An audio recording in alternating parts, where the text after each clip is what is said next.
What's up, everybody? Shane Larson here. I am the Gametime Guru, and this is the Gametime Guru.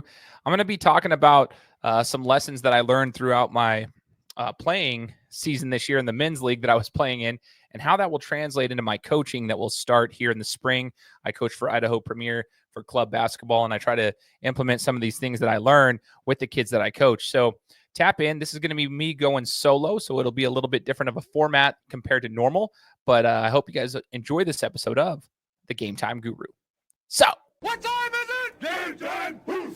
This is the Gametime Guru podcast, where I interview sports figures from all over the world to help deliver a panoramic view on sports. So whether you're a former athlete, one of the crazies, or simply a casual sports fan, this is the perfect show for you as we peel back the curtains and learn from our guests every single week. I'm your host, Shane Larson, and I'm helping you see sports through a different lens. What's going on, everybody? Welcome to another episode of the Gametime Guru podcast. My name is Shane Larson, host of the show. 8 years ago, I started this podcast in my kitchen in Meridian, Idaho, and we're going strong 8 years later. Super excited to be here. Just seeing the growth of the show has been amazing. As you guys have probably heard, my biggest focus is with, in 2025, is with YouTube, right? If you guys check out my YouTube channel, I'm currently sitting at 733 subscribers at the time of this recording. Hopefully by the time you get this, maybe you'll come across this video at a different time. I'll be a little bit further up there, maybe closer to 1,000. But you can catch all the interviews that I've done, and I'm trying to get more and more views. But recently, the most recent episode was with Nick Fazikis, who was a former University of Nevada, Reno basketball player. And he also played professionally overseas. He played back in the G League. He played in the NBA for a short stint, but then he made the majority of his professional career was in Japan, where he became a legend. So if you guys want to listen to a really good podcast with a guy who has tons of stories about the power that one person can have, check out that interview with Nick Fazikis. It was a really good one. You can check it out on YouTube. You can check it out on Apple Podcasts and Spotify and anywhere else you get your podcast, but you might want to listen to that one. We're talking perseverance and all sorts of things. And it was a really good interview for me because I got to sit back and listen to some of the lessons. One of which was, the guy was Mr. Colorado in high school. He's a tall guy. He gets into college, and he still had to have a little bit of a humility check, like an ego check. He had to be humble because he wasn't getting the minutes that he thought he deserved, even as the best player in Colorado in his high school. So in high school basketball in Colorado during the time that he was playing. And so he went into college having to figure out a way to make things happen and persevere. And that was just kind of a theme throughout his entire career. A really cool interview. And it's really cool to see the impact that he's had in Japan for Japanese basketball as well. So anyway, check that out and check out the other interviews that we've had. It's been incredible running the show and being able to, interview various guests throughout the world and see their stories and just let them share their knowledge with the world. So today I had an interesting topic to speak about. I play for a men's league, Team GTG. So we represent the podcast, right? Team GTG. We play in the top division of our city here in Nampa, Idaho. And as I've gotten older, every year it seems like my athleticism continues to just dwindle and dwindle and dwindle. And so I really don't have much left in the tank besides playing some hard defense, especially in the post, and leveraging my skill set of shooting. Right. So shooting is a big skill set that I have. I've always kind of kept up with that. I train quite consistently with shooting, and that's kind of like the biggest piece of my game is I can shoot from the outside pretty well. I'm a good shooter, spot up shooter. Well, what's funny about this season was, we have a team of guys that we're all dads. We're all married. We have kids and we have careers. And some of us have pretty stressful careers, and we're running businesses. Like I work in a full-time job, and then I have my businesses on the side. And a lot of other guys, same exact concept. Some of them are running their own businesses, and that's what they do full-time. So the only, activities we really get to do from an athletic standpoint is play basketball once a week at the city league. But we're all pretty good players. And here's the funny thing is, like, you would look at us and you would never think that we were going to be as good as we were. And we lost 2 games in the regular season, one by 21 points and the other by a buzzer beater at the end. We were going to go into overtime. He hit a buzzer beater, so they beat us by 2. So we lost 2 games. We were 6-2 to finish the regular season, but we were pretty good. We were ranked second in the standings, and we go into the tournament. And what's interesting about the tournament is all of us were riddled with injuries. Schedule conflicts were happening, and so we have 9 guys that are eligible on the roster, but we were struggling to even get 7 healthy guys to play. But we go into our first game in the tournament. We end up just blowing the team out. They weren't very good. We ended up blowing them out by like 30. Okay, so we 30-pieced them. That was a pretty good game. But it was the next game where, we come in there the following week and we switch up our defense to a zone, and it completely threw them off because they weren't able to get the shots off that they were expecting to get off. And so we ended up beating them by 20-plus points.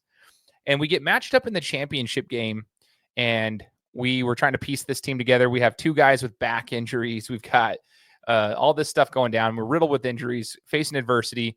We make it to the championship game, and we're playing the team that had previously beaten us by 21 points.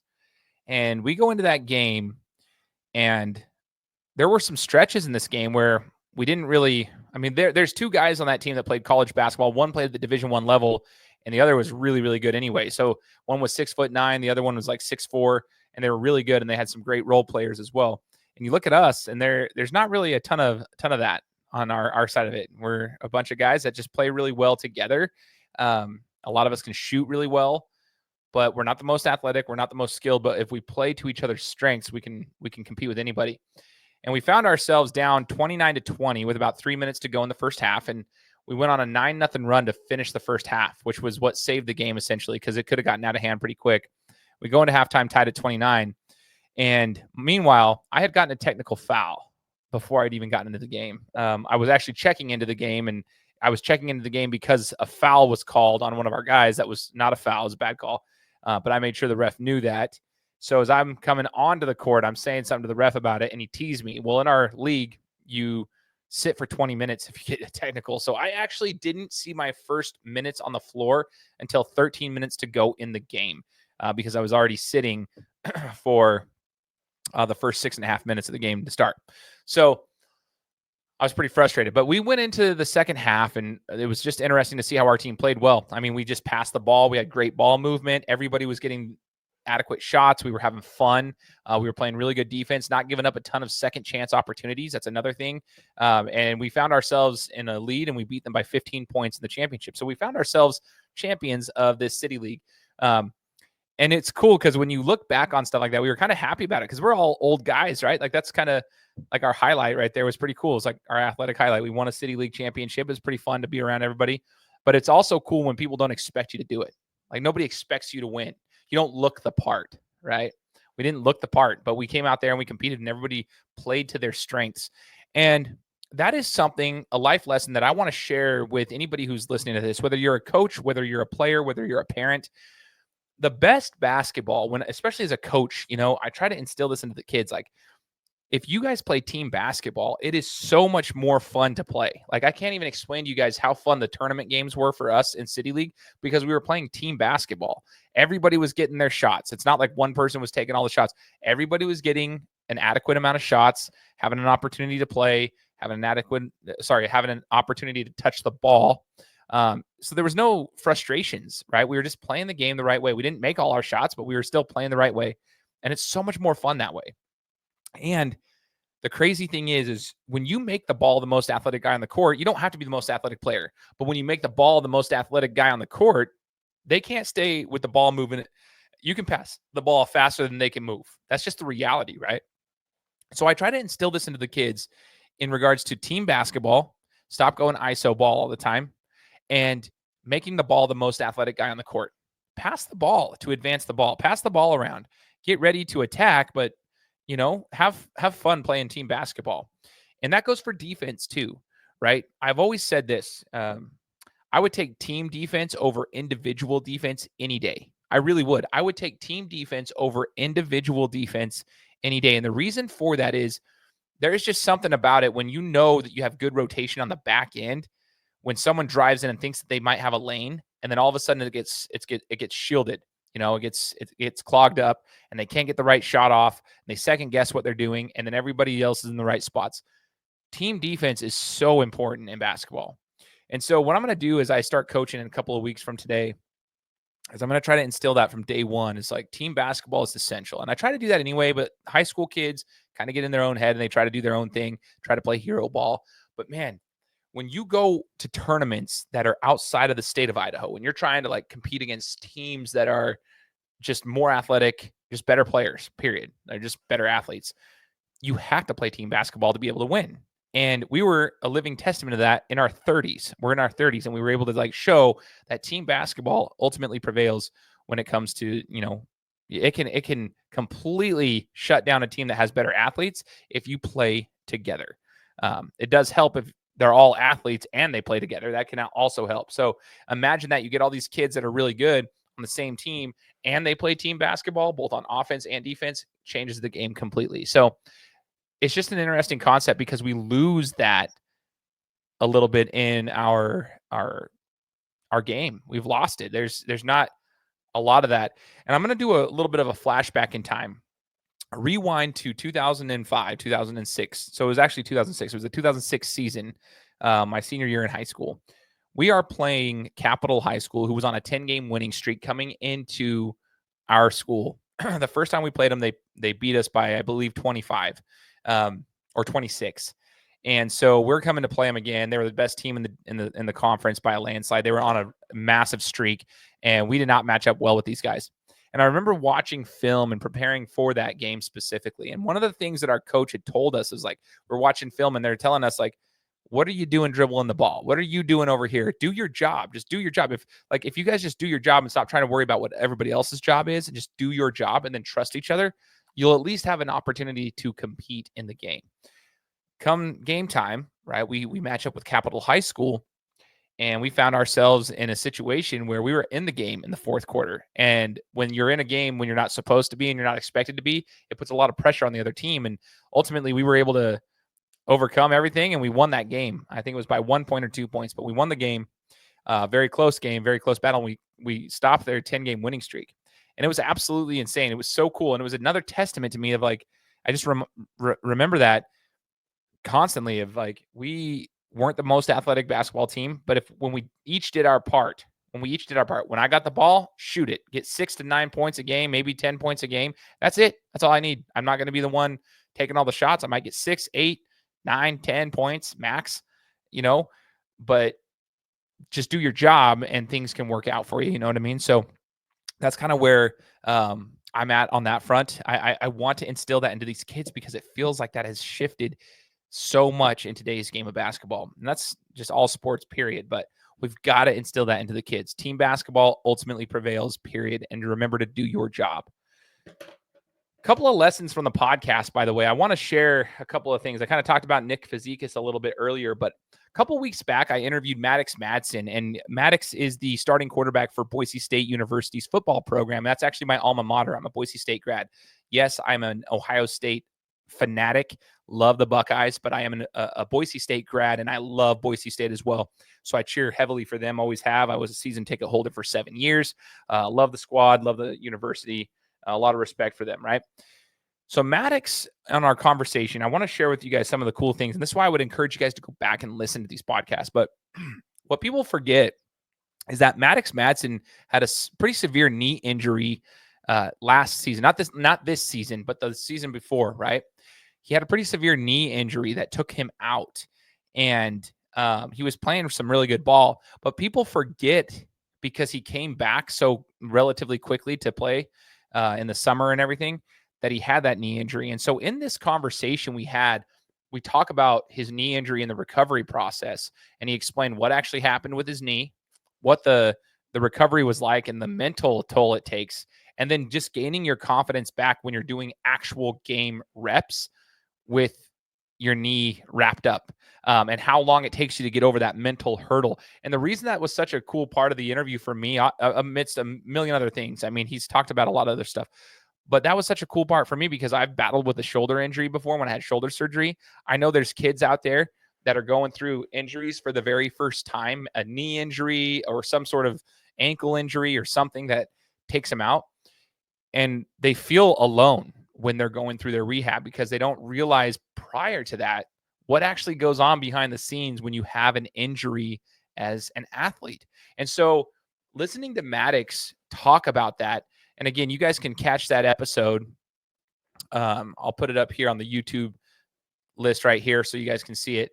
You guys can see that episode just a couple weeks back, or you can just listen to it on Apple Podcasts or Spotify as well. But on YouTube, you can watch it here. Maddox Matson. It's just cool to see what's going on behind the scenes and ultimately learn that you can actually come back from those and play at an extremely high level. Maddox did exactly that. He came back and he played at an extremely high level of football. He ultimately helped lead the team alongside Ashton Genty in the backfield to a Fiesta Bowl appearance in the first college football playoff expansion of the 12 teams. They got a first round bye, played in the Fiesta Bowl against Penn State, and had a very good game. So, yeah, very, very cool part of that interview. But if you also want to learn what it's like to be a Division I football player, you might check that out as well. I also want to shout out my wife for being on the podcast about 2 or 3 months back. We had the chance in January, the very first day of January, to go to the Rose Bowl. And my wife actually joined me for a podcast prior to that as we were talking about, she's my travel buddy. My wife's my travel buddy. We go to games together. And this year we had the chance to go to 2 Ohio State, Oregon games. We went to the one that was in Eugene, and we went to the one that was in Pasadena. And both of those games were absolutely incredible. And I want to share with you guys some things that I learned from those games with my wife. I got to shout her out though. She's a trooper. She goes with me, and she is just so much fun to be around when we go to those games. It's just good to be married to somebody who has similar interests, who actually will enjoy those trips with you, so it's not like a nuisance. So I love my wife for that. But when we went to Oregon, I had never been to Eugene, and I'd always had that on my bucket list to go to Autzen Stadium. And there's a couple of things about Autzen Stadium. One, it's beautiful over there, by the way. And we went in early October, I believe. And so it was still pretty good weather. I think it was like great weather during kickoffs, like 60 something degrees, perfect weather. The only downside of that stadium is like getting out of the stadium. Getting out of the stadium sucks because they funnel you into one bridge and it takes forever. And you can just smell everybody's alcohol, like sweat coming out of their system, And so it was just gross getting funneled into one bridge. But the stadium itself and the atmosphere was incredible. I like to see what certain colleges do with their fan base, what they're doing during those TV timeouts and so forth. And I believe it's Matt Kearney has his song "I'm Coming Home." I believe that's what it's called, and it's "I'm Coming Home." Dude, during one of the timeouts, the whole crowd is singing that. Dude, it was like borderline emotional just like listening to it. It was like a hype song, but it was like it's a song about Oregon, and you saw the passion from a lot of these fans who are from Oregon, obviously, and singing that song at the top of their lungs, and just it was super, super cool. The game itself was incredible too. Just the noise inside the stadium was super loud. I mean, they got about 60,000 people in that stadium, and if you're comparing it to that of Ohio State at the Shoe has 100,000+, right? I think 105 or somewhere close to that. And I've been there a couple of times, and the Shoe is awesome. It has an amazing atmosphere, but it's not like Oregon. Oregon's atmosphere was incredible. Their fan base was incredible. I actually had nothing negative to say about their fan base at Oregon. That game day experience, although my team lost, my wife's team won, was so much fun. And I loved it. I loved every second of it. I would go back in a heartbeat. I thought that was such an incredible atmosphere. Gained a ton of respect for Oregon fans, and I would totally be back. Going to Pasadena, another bucket list item. I was so grateful that I got to do both of those trips. Pasadena was so sick. I mean, the Rose Bowl tailgating in the morning all the way through the day up until the game actually kicked off, dude, it was insane. It was just so cool, just so chill, and it was beautiful weather. Southern California. This is obviously before all the fires happened. It's like a week or two before the fires, but the weather was incredible. Just sunshine out there. First day of January, first day of 2025, and we were just out there having a blast, just hanging out. There's tons of activities, tons of food. You can walk around by the stadium. Like they'll open the gates to the stadium, like on the outside of it, but you can also go out to the fan like fest for the Rose Bowl. And then obviously the actual Rose Bowl itself is just so iconic. Amazing game. The flyover was incredible. The fans were awesome. Just an incredible game for me because we got our revenge in that game. But just being able to go to those two games this year was just it was an incredible experience, and I'm so grateful for it because I'm a huge fan. Like, that's what I like to do. People always ask me, like, what do you do for vacations? What do you do? Like, I like to go to sporting events, but I also like to explore the cities that I'm going to. Like, go to those events and also explore and learn about the cities and stay in hotels that are cool and like go to cool things and explore. Then obviously go to the games too. I enjoy doing that for vacation. Some people love Disneyland. Some people love to go to that stuff. I love going to sporting events. I always have. So I'm just super grateful that I have a wife that also enjoys doing the same thing, and she's my travel buddy. So one last thing, guys, as I'm looking into previous podcasts that I've done, if you guys have not listened to the interviews, please do. I've learned a ton myself. I have a couple of projects that I'm going to be doing with this podcast moving forward. One of which is I'm going to be creating some stories, some children's book stories, and the goal is to also have its own animated series where we're going to call it Little Gurus, and sharing those stories that I've had with these guests. I've learned so much from people, with people sharing their stories. I love it. And I encourage you guys to do the same. So, I'm not saying you have to love it, but tune in and listen and then see if you love it. But I appreciate you guys tuning in for this solo episode. Really excited to bring this one to you guys and have a chance to just chat by myself this week. But we'll be bringing more guests to you every single Friday. So make sure you're subscribed, because we'll be coming to you next week with another one. Take care. Guys, thanks so much for listening to another episode of my show. Now, if you could go and do me a favor, head over to iTunes, give me 5 stars, and leave me a review, it would be greatly appreciated. Thanks, guys. Appreciate your support.